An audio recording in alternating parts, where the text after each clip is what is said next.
이 출애굽기 40장을 9등분으로 하자면 하나님과 모세, 바로와 모세, 이스라엘과 하나님, 율법을 주시는 하나님, 성막 건축을 명령하시고 제사장 직분에 대해 말씀하시고 성막 건축 준비하고 하나님을 모세가 설득하는 장면, 성막을 건축하는 장면, 이렇게 9가지로 구분을 할 수가 있게 되어집니다. 자, 그럼 여기서 보시면 몇 가지 또 묶을 수가 있는데, 자, 성막에 관한 게 어떤 건지 한번 보세요. 성막 2번, 4번, 6번이죠. 그죠?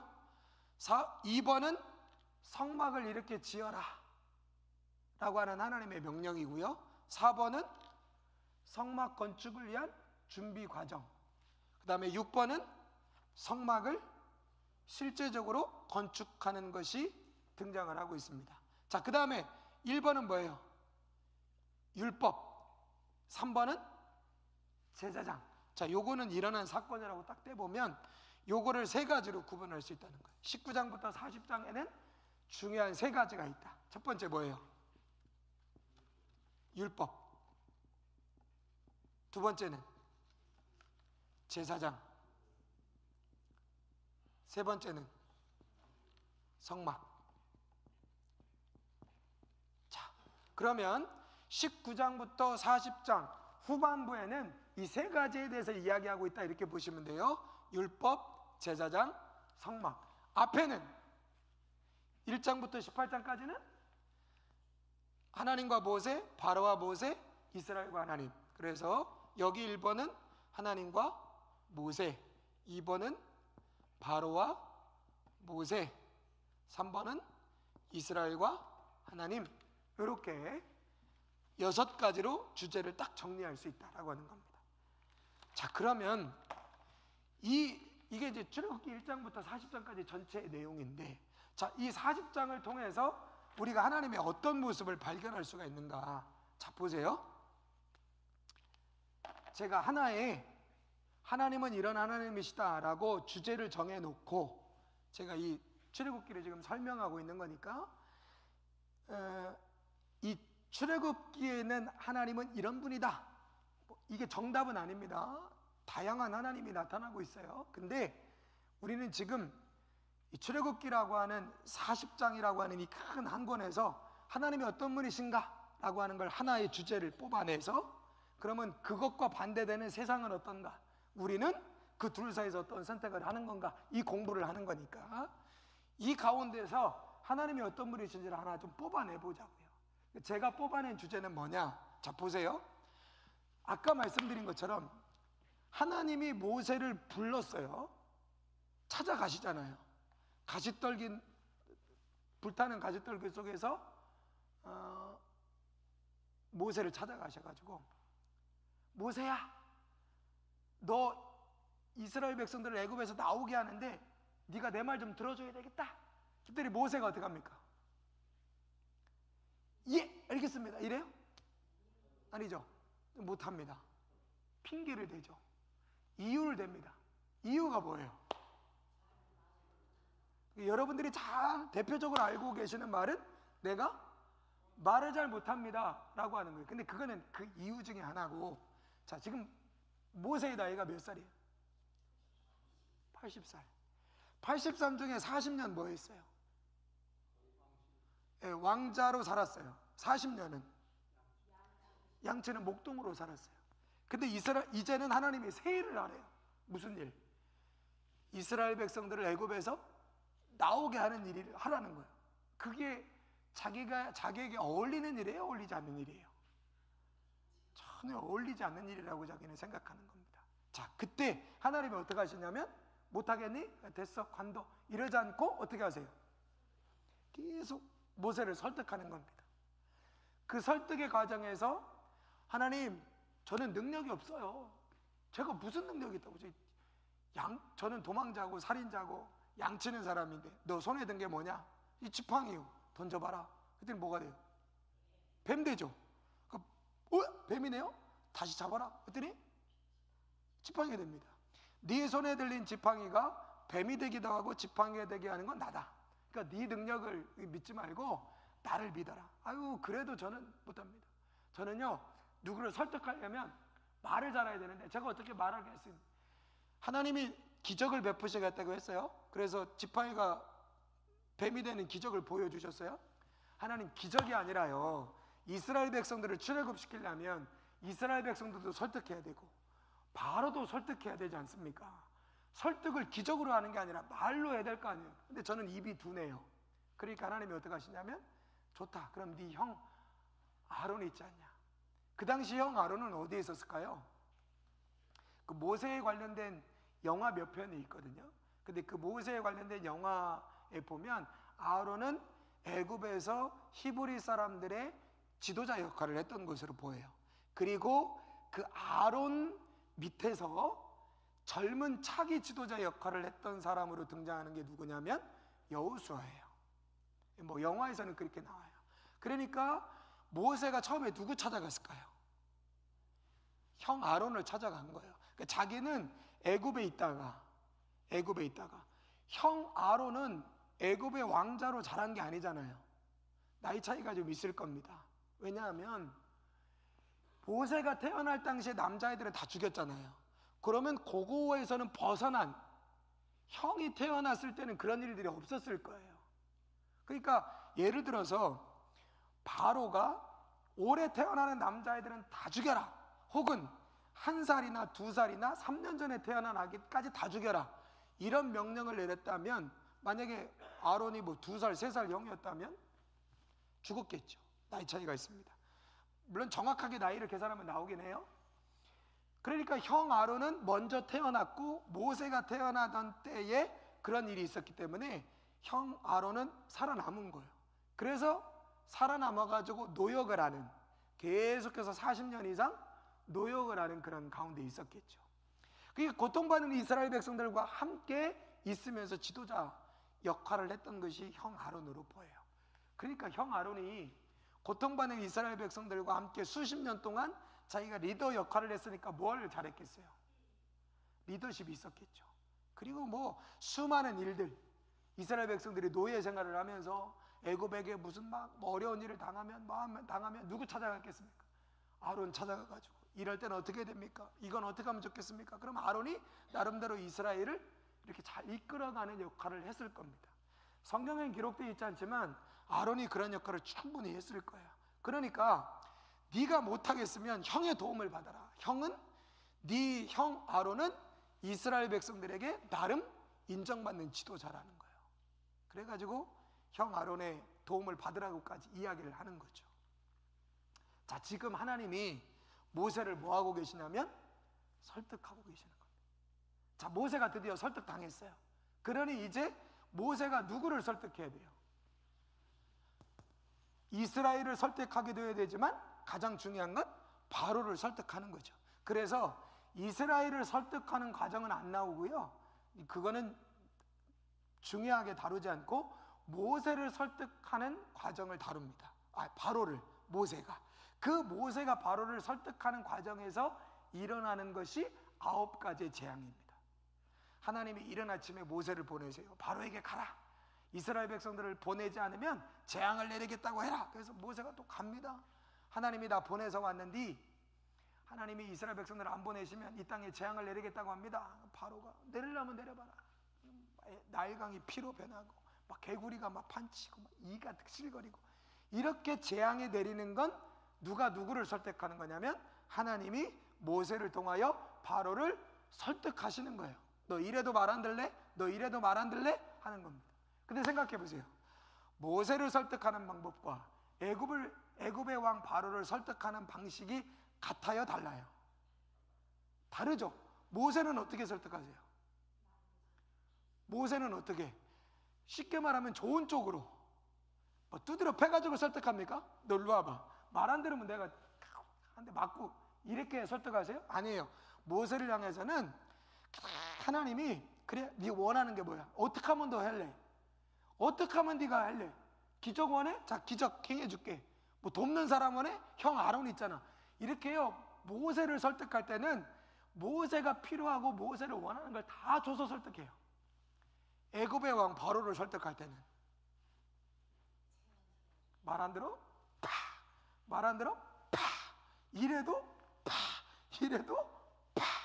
그러니까 하나님이 모세를 설득할 때하고 바로를 설득할 때하고 방법이 달라요. 그러나 지금 하나님이 여전히 뭐 하고 있는 겁니까? 모세를 설득하고 바로를 설득하고 있는 거예요. 모세를 통해서. 그게 5장에서 10장의 내용. 그 다음에 11장부터 18장까지는 자, 이스라엘 백성들이, 여러분 9가지 재앙이 내릴 때 이스라엘 백성들이 출애굽할 마음이 있었을까요? 없었을까요? 모세가 이스라엘 백성들에게 찾아가서 이스라엘 백성들 출애굽해야 됩니다. 바로는 내가 설득하겠습니다. 그때 이스라엘 백성들이 정말 기쁜 마음으로 애굽에서 나갈 마음이 있었을까요? 없었을까요? 반반이었을 거예요. 나가기도 쉽지만 나가다 죽으면 어떡하지? 나가다 잘못되면 어떡하지? 확신이 없었어요. 출애굽에 대한 확신이 이스라엘 백성들에게 없었는데 결정적으로 출애굽해야 되겠다라고 하는 마음을 결정적으로 가졌을 때가 언제일까요? 10가지 재앙이에요. 9가지 재앙은 다 남 얘기입니다. 애굽에 내려진 거예요. 이스라엘 백성들은 아무렇지도 않아요. 그런데 10가지 재앙이 내려졌을 때는 어떻게 해요? 자기가 산 거예요. 자기도 죽을 뻔했는데 산 겁니다. 다 죽어야 되는데 산 거예요. 원래 이스라엘 백성들이 어디에 있었다고요? 고센 땅에만. 근데 고센 땅에만 머물던 이스라엘 백성들이 점점 번성해가지고 애굽의 각 도시에 다 머물게 된 거예요. 그러니까 이스라엘 백성들이 애굽의 장자의 재앙이 내릴 때 이스라엘 백성들도 다 원래는 죽었어야 됐어요.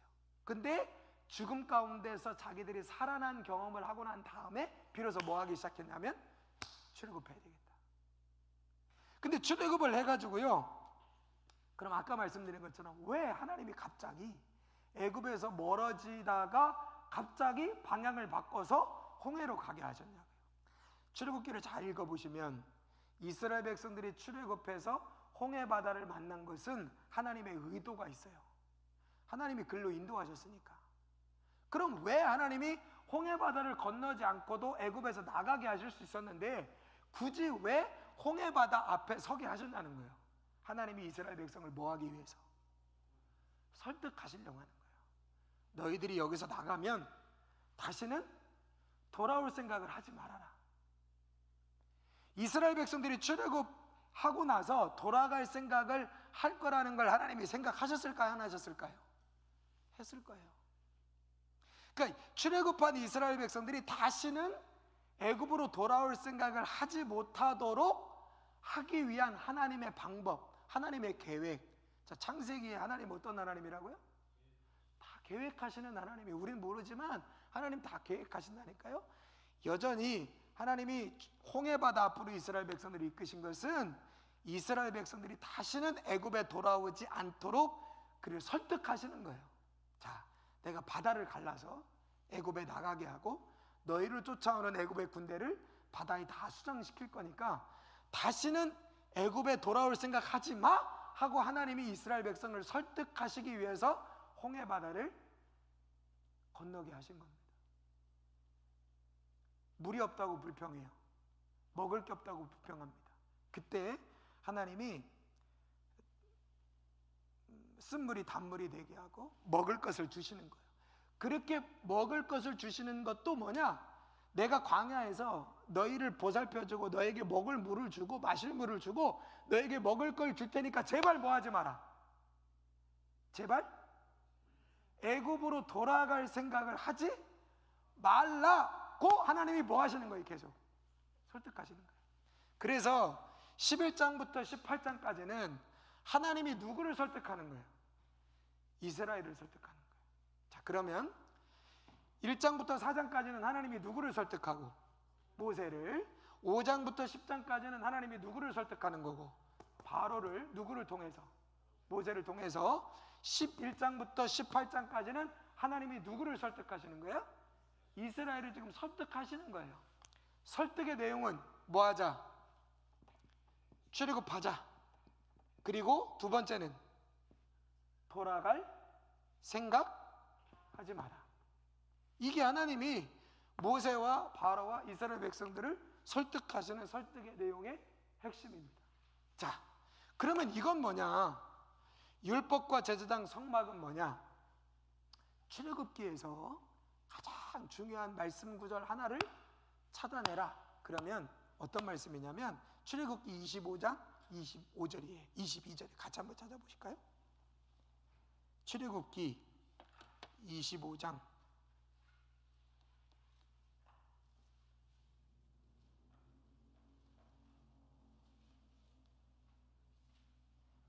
방송 잘 되고 있는 거야, 성민아? 내 화면에는 왜 멈췄지?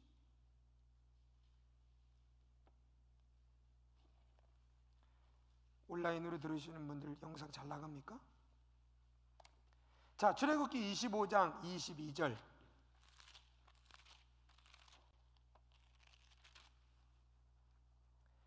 출애굽기 25장 22절 찾으셨습니까? 같이 한번 읽어보겠습니다. 시작.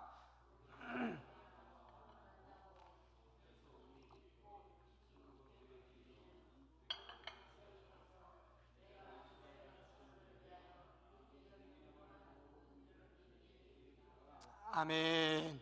자, 내가 거기서 너와 만나고, 거기가 어딜까요? 성막이에요. 성막. 지금 이게 모세에게, 하나님이 모세에게 하신 말씀인데, 하나님과 모세가 만나는 장소가 어디냐면 말씀하신 것처럼 지성소예요. 근데 지성소는 어디 안에 있는 거예요? 성막 안에 있는 거예요. 그러면 하나님이 성막을 지으라고 말씀하신 이유는 하나님과 누구를 만나는 거예요? 하나님이 누구와 만나는 거예요? 이스라엘과 만나는 겁니다. 하나님과 이스라엘이 만나는데, 하나님과 이스라엘이 만날 때 그 장소가 어디예요? 성막이에요. 하나님과 이스라엘이 만나는 장소가 성막이고, 이스라엘이 전체가 다 하나님 만나러 오면 안 되고 대표자로 누구를 부르시는 거예요? 모세를 부르시는 거예요. 그래서 모세야, 너는 이스라엘의 대표자야. 내가 너를 만나는 건 누구를 만나는 거예요? 이스라엘 만나는 거예요. 왜? 하나님이 모세를 왜 만나요? 모세랑 놀라고? 아니에요. 뭐라고 되어 있어요? 뭐라고 되어 있어요? 다시 한번 보세요. 거기서 내가 너와 만나고 속죄소 위 곧 증거기에 있는 두 그룹 사이에 내가 이스라엘 자손을 위하여 내게 명령할 모든 일을 내게 이르리라. 모세가 하나님과 만나는 이유, 하나님이 이스라엘에게 말할 것을 누구에게 말하는 거예요? 모세에게. 자, 모세야, 너 가서 이스라엘에게 이렇게 말해 라고 하나님의 말씀을 이스라엘에게 전달하려고 모세를 부르시는데, 모세를 불러서 하나님이 만나는 장소가 어디냐? 그게 어디예요? 성막이에요. 그럼 하나님이 여기서 19장부터 40장까지 세 번째 주제가 성막이라고 그랬죠. 여기에 제일 많은 분량을 차지하고 있는 게 성막이에요. 그러면 성막은 무슨 장소예요? 만남의 장소예요. 꼭 기억하세요. 성막은 뭐다? 만남의 장소다. 여러분, 경부고속도로 타다 보면 첫 번째 휴게소 지금도 있죠? 만남의 광장 있잖아요. 옛날에 고속도로 별로 없을 때요, 대부분 어디에서 만난 줄 아세요? 만남의 광장에서 만났어요. 인천에서 오는 사람, 경기도에서 오는 사람, 저 경기 북부에서 오는 사람, 저 대전이나 저 부산 내려갈 때 전화해서 이러죠. 어디서 만날까? 그 만남의 광장에서 만나. 그래서 만남의 광장이에요? 아니에요? 그러니까 여러분, 성막을 하나님이 지으라고 하신 이유는 성막은 하나님과 이스라엘이 만나는 거다. 그럼 만나서 뭐 할까요? 아까 뭐 한다고 그랬어요? 하나님께서 이스라엘 백성들에게 말씀하실 것을, 이스라엘 백성들이 알아야 될 것을 일러준다고 그랬어요. 그러면 이스라엘 백성들이 알아야 될 것은 사실 어디에 다 있어요? 여기에 있겠죠. 율법에 있겠죠. 그래서 율법은 하나님이 말씀하시고자 하는 것의 기준이고요, 이 율법을 이스라엘 백성들에게 보다 자세히 알려주고 전달하는 만남의 장소로 뭐를 사용하시는 거예요? 성막을 사용하시는 거고요. 이 성막을 관리하고 지키는 일을 누가 하는 겁니까? 제사장이 하는 겁니다. 그러니까 성막은 누구에게 위임했고? 제사장에게 위임했고, 성막에서는 율법에 관련된 말씀을 누구를 통해서? 모세를 통해서 말씀을 해주시는 거예요. 자, 이거하고를 좀 연결시켜 볼게요. 하나님이 모세를 설득했어요. 사명 받으라고. 하나님이 모세를 통하여 바로를 설득했어요. 이스라엘 백성들도 와주라고. 하나님이 이스라엘 백성들을 설득하셨어요. 애굽에서 나가라고. 그리고 여기 나가면 돌아올 생각하지 말라고. 그리고 난 다음에 이스라엘 백성들에게 율법을 주고 제사장을 위임하고 성막을 지으라고 하는 이유는, 성막은 사실 어떤 의미에서 보면 성막은 계속해서 하나님이 이스라엘 백성들을 뭐 하는 장소예요? 만나서 설득하는 장소예요. 이스라엘 백성들이 율법이 아닌 다른 삶을 살고, 이스라엘이 하나님이 아닌 다른 것을 쫓아가는 삶을 살 때마다 하나님이 누구를 불러요? 모세를 부릅니다. 모세야, 내가 율법을 이렇게 지키라고 했는데 이스라엘 백성들이 이렇게 안 하네. 너 이스라엘 백성들한테 가서 내가 준 율법 똑바로 지키라고 얘기 좀 해 하고, 하나님이 이스라엘을 직접 설득하지 않고요, 누구를 통해서? 모세를 통해서 이스라엘 백성들을 설득하시는 겁니다. 왜냐? 하나님이 이스라엘 백성들을 직접 설득한 건 언제예요? 요때 홍해바다 건너고 마라에 있음을, 이때 하나님이 직접 이스라엘을 설득하시는 거예요. 이제는 하나님이 직접 설득하시지 않고 모세를 통하여 이스라엘 백성들을 설득하겠다. 무엇을 지키는 삶을 살라고? 하나님이 주신 율법을 따라 사는 삶을 살라고 하나님이 계속해서 이스라엘 백성들을 모세를 통하여 설득하겠다. 어디에서? 성막에서. 그래서 성막이 지어진 이유다라고 하는 겁니다. 그렇다면 제가 지금 계속해서 출애굽기 1장부터 40장까지, 요 1장부터 18장, 19장부터 40장까지 둘로 나눴지만, 출애굽기에서의 하나님은 어떤 하나님이라고 제가 계속 말하고 있는 것 같으세요? 하나님은 설득하시는 하나님입니다. 하나님이요, 계속해서 모세도 설득하고 바로도 설득하고 이스라엘도 설득하고 계속 설득하시는 거예요. 지금도 하나님은 어떤 하나님이시냐? 저와 여러분들을 설득하고 계시는 하나님이시다라고 하는 겁니다. 자, 그래서 저는 출애굽기에 하나님이 누구냐? 그러면 저는 하나님은 설득하시는 하나님이시다 라고 이야기하고 싶습니다. 하나님이 설득하시는 거예요. 그렇다면 여러분, 세상은 어떨까요? 세상은 하나님께 설득당합니까? 안 합니까? 자, 세상을 엿볼 수 있는 가장 대표적인 사람 누구냐면, 첫 번째는 모세예요. 하나님이 사명 받아라. 그러니까 모세가 어떻게 해요? 난 못합니다. 난 부족합니다. 난 할 수 없습니다. 근데 모세가 못한다고 했던 중요한 이유 중에 하나는 모세의 나이가 80이라는 거예요. 나이를 얘기하는 게 아니라 40년은 뭐에 익숙해요? 애굽의 왕자로서 익숙하고요, 40년은 미디안의 광야로서 익숙하다는 겁니다.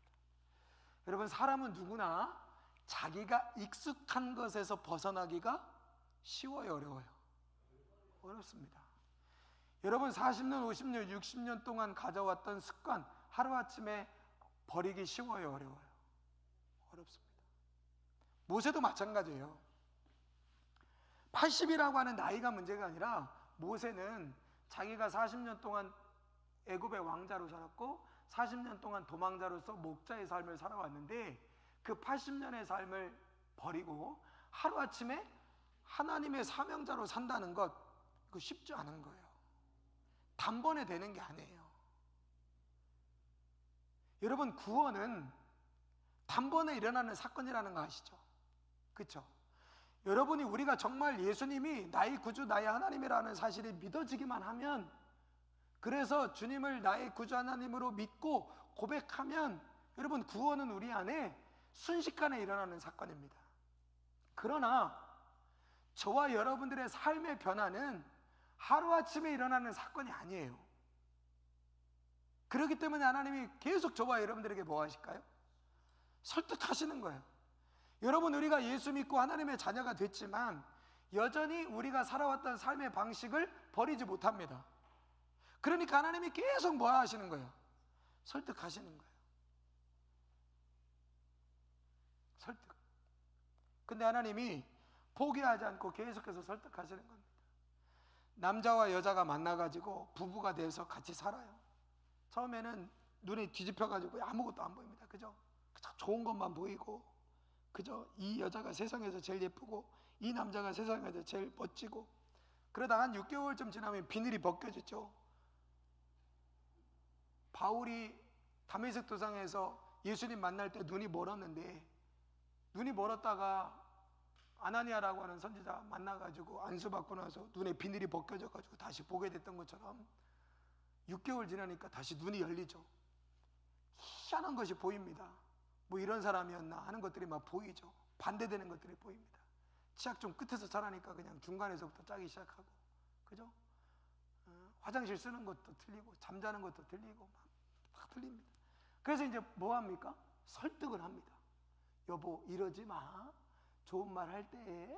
그러면 남편이 하루아침에 그 모든 삶을 다 바꾸시는 남편 봤습니까, 세상에?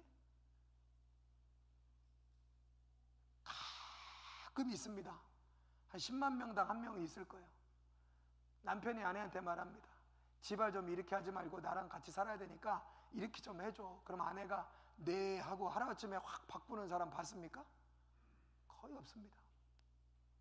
10만 명당 한 명 있을까 말까요. 그러니까 계속 뭐 해야 돼요? 얘기하고 설득해야 돼요. 어떤 방향이 옳은 방향인지를 얘기하면 설득하는. 하나님이요, 사실은 출애굽은 우리의 구원과 비유되지만 하나님이 이스라엘 백성들을 출애굽하시는 과정에서 오랜 설득이 있었어요. 근데 출애굽하고 나서도 하나님이 계속 이스라엘을 설득하시는 거예요. 핵심은 돌아가지 마라. 그래서 우리가 살펴보겠지만 민수기에서 이스라엘 백성들이 가데스 바네에서 12명의 정탐꾼을 보낸 다음에 10명의 정탐꾼이 우리 출애굽 잘못했다, 그 땅 차지하지도 못할 건데 돌아가자, 그렇게 얘기하잖아요. 그때 하나님이 얼마나 화를 내시냐면 내가 이들을 싹 쓸어버려야 되겠다라고 마음 먹으세요. 그게 뭐 그렇게 대단한, 아니 그거보다 더한 불순종도 많이 했는데 하나님이 왜 그렇게 화내셨을까요? 하나님이 출애굽할 때부터 하나님이 설득하신 거예요. 애굽으로 돌아갈 생각은 하덜덜 말아라. 그래서 홍해바다 건너게 하신 거거든요. 근데 이스라엘 백성들을 향한 하나님의 설득이 전혀 안 먹힌 겁니다. 하나님이 설득해서 출애굽하고, 출애굽한 다음에도 계속해서 설득해가지고 이제 율법대로 사는 삶을 지향해라, 돌아보지 마라, 옛날로 돌아가지 마라, 애굽을 꿈꾸지도 마라, 애굽에 돌아갈 생각도 하지 마라, 계속 설득했는데요, 그게 안 먹히는 거예요.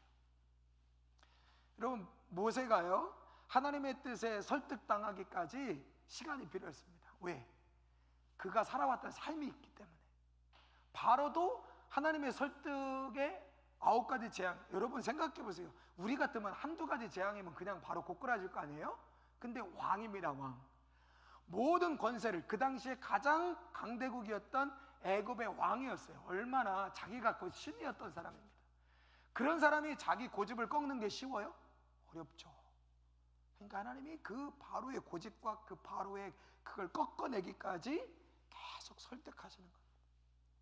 여러분, 세상은 쉽게 설득당하지 않아요. 그래서 하나님이 어쩌면 계속해서 저와 여러분들을 설득하시는 겁니다. 그래서 제가 보니까 하나님이 이스라엘 백성들을 계속해서 설득해 나가시겠다라고 하는 의지로, 너희들이 연약한 거 알아, 너희들이 내 말에 100% 금방 동의하지 못한다는 거 알아, 출애굽은 했지만 아직도 너희 마음속에 두려움도 있고 걱정도 있고 약속의 땅에 들어가려나 하는 좀 염려도 있고 그런 거 알아. 그러니까 내가 작정하고 너희를 설득할 테니까 성막 만들어. 이 성막은 내가 너와 계속해서 만나는 장소고, 그 만남을 통해서 계속 너희를 설득할 거야 라고 하나님이 작정하시고 성막을 만들게 하셨다는 겁니다. 그렇다면 우리는 어떤 삶을 살아야 하는가? 출애굽기를 통하여. 여러분, 하나님이 저와 여러분들을 구원하시기 위해서 어떤 분들은 뭐 극적인 체험도 있겠지만 우리가 알지 못하는 하나님의 설득의 과정이 있었을 거예요. 예를 들면 이 조선 땅에 최초의 복음을 들고 온 선교사들, 그 선교사들이 이 머나먼 조선 땅에 와서 복음을 전하기까지 하나님이 이 땅에 최초의 선교사로 온 사람들을 하나님이 어떻게 하셨을까요? 설득하셨겠죠. 그들을 구원하시고 하나님의 백성 삼으신 다음에 어느 날 너 조선 땅으로 가라. 네, 가겠습니다. 이랬을까요? 아니에요. 진짜 가야 되나요? 진짜 제가 그 오지를 가야 되나요? 정말 제가 거기 가야 됩니까? 그래, 네가 가야 된다. 네가 가야 된다. 예, 갈게요. 그런데 저는 아닌 것 같아요. 저는 못할 것 같아요. 아니다, 네가 가야 된다. 네가 가야 된다. 하나님께 설득돼서 이 땅에 온 거 아니겠어요? 그 선교사들이 여러분이 구원받아 하나님의 자녀가 될 때까지 그냥 우원인 것 같지만 누군가를 설득해서 그 설득되어진 사람에 의하여 여러분에게 복음이 들어가고, 그래서 여러분들이 하나님의 자녀가 된 겁니다. 여러분들의 부모에 의해서 여러분들이 하나님의 자녀가 됐다면 하나님이 여러분들의 부모를 얼마나 설득했겠어요? 예수 믿게 하려고. 설득돼서 여러분들의 부모가 하나님의 자녀가 됐기 때문에 여러분들이 믿음의 자녀 안에서, 믿음 안에서 자라나게 되어지고 구원을 경험하게 된 거고, 그리고 그 부모가 여러분들에게 어렸을 때부터 끊임없이 설득하지 않겠어요? 예수 믿어야 된다, 신앙생활 해야 된다. 그런 설득의 과정을 통해서 구원도 일어난 겁니다. 그런데 더 중요한 건 구원받는 것이 하나님의 목적이 아니에요. 구원이 하나님의 목적이 아니라 하나님의 목적은 출애굽이 아닙니다. 뭐가 목적이에요? 이스라엘 백성들이 출애굽하는 게 하나님의 목적입니까? 아닙니다. 가나안 땅에 들어가는 게 하나님의 목적이에요. 가나안 땅에 들어가서는 애굽에서 살던 것처럼 살면 돼야 안 돼요? 절대 안 됩니다. 애굽에서 살았던 방식으로 가나안에서 살면 절대 안 돼요. 그렇기 때문에 하나님의 목적은 출애굽하는 데 있지 않고 가나안 땅에 들어가서 살도록 하는 게 하나님의 목적이에요. 그러니까 구원받은 이스라엘 백성들에게도 하나님이 계속 설득하는 거예요. 제발 너의 삶의 기준을 뭐로 살아라? 율법이 너의 삶의 기준이 되도록 살아라 하고 하나님이 계속 설득하시는 겁니다. 여러분, 오늘날도 마찬가지입니다. 여러분 다 구원받으셨어요. 그런데도 왜 주일날 되면 이스라엘 백성들이 하나님께서 모세를 불러가지고 성막에서 만나가지고 이스라엘 백성들에게 행할 일을 알려주면서 설득하는 것처럼 하나님이 왜 매 주일마다 교회 와서 예배하고 설교 듣고 왜 말씀 듣고 하는 걸까요? 하나님이 지금도 여러분을 설득하고 계시는 거예요. 그거 아니야, 그거 그렇게 사는 거 아니야, 그렇게 하는 거 아니야, 그렇게 하면 안 돼, 바꿔야 돼, 달라져야 돼, 이게 하나님의 뜻이 하고 계속 하나님이 설득하시는 겁니다. 구원받지 못한 사람도 설득하지만 구원받아 하나님의 자녀된 사람도 하나님은 지금도 설득하시는 거예요. 구약의 누구를 통해서? 제사장들과 레위인들을 통해서 율법을 기준 삼아 사는 삶으로 계속 설득하듯이 성막에서 오늘날에는 저 같은 목회자들을 통하여 하나님의 말씀대로 살아갈 수 있도록 교회라고 하는 공동체 안에 계속해서 모이게 해서 설득하는 겁니다. 그런 의미에서 목회자가 주일날 설교하는 건 뭐 하는 거예요? 하나님께서 목회자를 통하여 여러분을 뭐 하시는 거예요? 설득하는 겁니다. 그런데 세상은 설득 당해요, 안 해요? 동의가 됩니까, 안 됩니까? 안 된다니까요. 목사님 설교는 그렇게 하셔도요. 네, 알았습니다. 무슨 얘기인지는 알았습니다. 충청도 사람들이 그런다고 그러잖아요. 저는 못 느꼈는데 시청이나 이런 데 가가지고 이거 이렇게 해주세요 이런 공무원이 예 알았슈 그런데요. 그럼 경기도 서울 이런 데서 온 사람이 이 알았으니까 됐겠구나 그러고서 가서 기다리는데 연락이 없대요. 그래서 한 일주일 열흘 뒤에서 찾아갑니다. 아니 이거 알았다며 왜 처리를 안 해줍니까? 내가 알았다고 그랬지 언제 해준다고 그랬시오? 내가 알았다고 했지 언제 해준다고 했냐고. 충청도에 와가지고요 막 서울에서 막 이런 큰 교회에서 막 전도해 준다고 막 옵니다. 그래가지고 막 전도하면 마을 가가지고 할머니들한테 전도하면 이번 주에 우리 교회 와서 한번 오세요. 맛있는 것도 하고 설교 들은 은혜 받으시고. 그럼 할머니들이 다 뭐라고 말하냐면 대시오 난 안 가요. 이런 사람 아무도 없이요. 그래요? 갈게요. 가야죠. 그러면 서울에서 온 청년들이 막 돌아와가지고 목사님 큰일 났습니다. 이번 주에 100명 올 것 같습니다. 너 몇 명 했니? 나 10명 했는데 10명 다 온대. 나는 할머니들 계신 노인정에 가서 10명한테 했는데 10명 다 오신다고 그래서 목사님 100인분 준비하셔야 될 것 같습니다. 이번 주에 100명 옵니다. 한 명도 안 옵니다. 그 실망하는 거죠. 왜? 내가 알았다고 했지 간다고 했냐는 거예요. 당신이 무슨 얘기를 하는지 알아를 들었으니 근데 간다고는 안 했다는 거예요. 그래요? 알았어. 알았지? 내가 간다고 했냐는 거예요. 여러분 우리가 설교를 하나님의 말씀을 그렇게 듣지 않냐는 거예요. 그래요? 아멘이 그래요. 여러분들이 하는 아멘이 뭐냐면 그류라니까. 그래요? 알았시오? 그럼 아멘 했는데 왜 안 하세요? 아 내가 언제 알았다고 했지 한다니까요. 그러니까 우리는 뭐 하잖아요. 듣지만 설득당하지 않아요. 하나님은 뭐 하시느냐? 설득하시는 거예요. 그냥 듣기 좋은 얘기 알아들으라고 하는 얘기가 아닙니다. 하나님의 목적은 설득하는 거예요. 구원이 없는 사람은 구원으로 나오도록 설득하는 거고요. 구원 받은 사람은 가나안 땅에 합당한 삶을 살도록 설득하시는 겁니다. 그러니까 여러분 우리는 이 출애굽기를 읽으면서 모세를 설득하는 하나님, 바로를 설득하시는 하나님, 세상을 설득하잖아요. 이스라엘을 설득하는 하나님, 그 구원받은 이스라엘을 향하여 내가 너희를 계속 율법에 합당한 삶을 살도록 성막 지어놓고 거기서 필요할 때마다 모세 불러서 너희를 설득할 거야 하고 말씀하시는 하나님을 발견하고, 그러나 끊임없이 설득당하지 않으려고 하는, 끊임없이 모세처럼 바로처럼 이스라엘 백성들처럼 알아는 들었시오, 무슨 얘기인지는 알았시오, 그러나 나를 설득하려고는 하지 마십시오. 그 설득당하지 않은 이스라엘 백성들이 광야에서 다 죽었잖아요. 왜? 그들이 못 들었습니까? 그들이 안 들었습니까? 그들이 몰랐어요? 아니에요. 너무나 잘 알고 너무나 잘 듣고 너무나 잘 배웠어요. 그러나 뭐 하지 않았느냐? 설득당하지 않았기 때문에 불순종이 나온 거고, 그 불순종이 이스라엘 백성들을 광야에서 다 죽게 하는 결과를 만들어냈습니다. 출애굽기를 통하여 우리는 어떤 삶을 살아야 하느냐?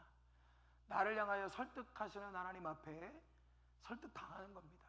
그게 우리가 살아야 될 삶입니다.